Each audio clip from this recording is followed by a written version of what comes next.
Hello, welcome back to my channel. Welcome to this week's car boot haul. Firstly, a disclaimer. If I look like I've just walked the dogs in a storm, it's because I've just walked dogs in a storm. So got a bit caught in the rain, got a bit damp, got a bit windswept, survived. Don't mean that flippantly. But here I am. Okay, if this is today's car, I'm not sure where that's come from. This is today's car boot haul. And it is the very definition of a small haul. So not all of this is even car boot. There's a little bit there that's charity shop.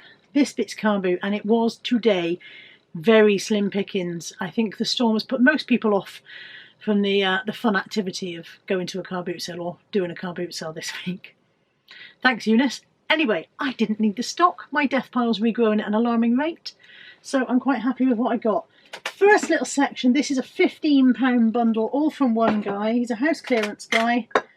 I got brand new in their packet Disney unlined curtains from Marks and Spencer. Now, they've got the original price sticker of £55 and they were then down to £35, and then finally in the sale they went down to £9, which is, that was a bloody good price for Marks and Spencer's curtains. They're 54-inch drop. They fit up to a 9-foot track, which is quite a large window, isn't it? I don't know what I'll get for them, but it was £15 for this selection of stuff. So if they get me the 15 quid back, that's good, isn't it? Hello, buddy. Also in that 15 quid was an Old Guys Rule mug. I've bought these and sold them fairly frequently before. This one says Old Guys Rule Living Legend on it. There we go.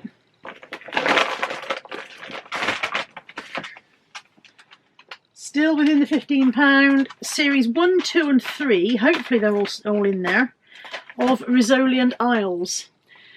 I must admit, I've never watched Resale and Isles. I didn't realise there were so many series. Apparently there's about 9 series. I thought perhaps there were only 3 and I'd got them all. But who knows, maybe series 1 to 3 is still worth listing. 4 tiny cross-stitch kits. Actually, I think I'm going to sneeze. Back. One is not cross-stitch, one is friendship bracelets, which I will probably give to the kids to do. They'll probably enjoy those far more than anyone else. But there is a little honeybee cross-stitch, and then there are 2. Oh, that one's partially done. In fact, they're both partially done. I didn't notice that at the time. That's annoying. Maybe I'll just finish them and put them in frames. Oh well. This is the joys of rummaging in boxes and not necessarily looking at what you're getting. They're both partially done. So be it.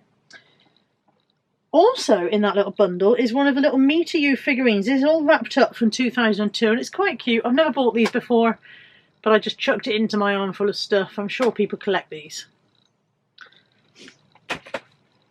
And still in the 15 quid, an Evans vest top.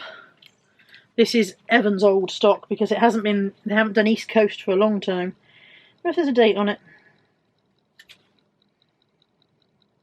No, no date. Sometimes tags have dates to tell you autumn, winter 2000 or whatever. But anyway, simple vest top, brand new with its tag. That was £7 originally. Also new with its tag. Quite dated this. You can see that this is new old stock because since when are we wearing t-shirts with contrast plackets and embroidery on the pocket? But again, new with its tag, originally £14. And last but by no means least from the 15 quid bundle is a pair of G-Star jeans. I can't say G-Star without remembering a holiday that went on to Turkey where, you know, if you've been on holidays to Turkey, you know, there's a lot of shops that sell fake goods, fake design labels and stuff. And there was a guy trying to get us to look at stuff and he said, and we've got G-Star jeans. I can't see G-Star now without going, G-Star? So that was £15 for that bundle.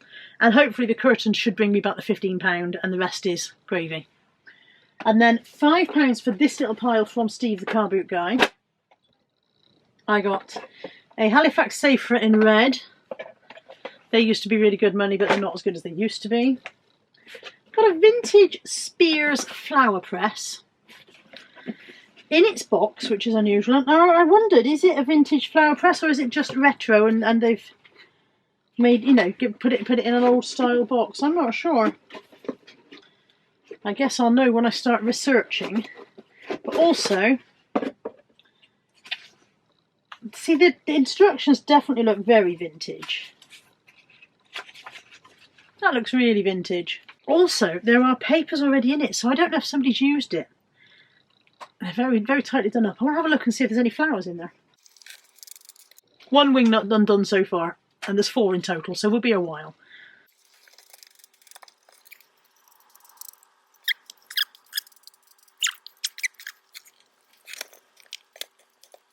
Actually can't get it undone. That might be a job for Anthony.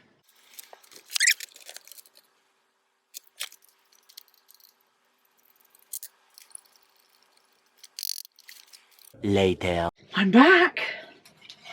There's one that I still can't undo properly and I've given up.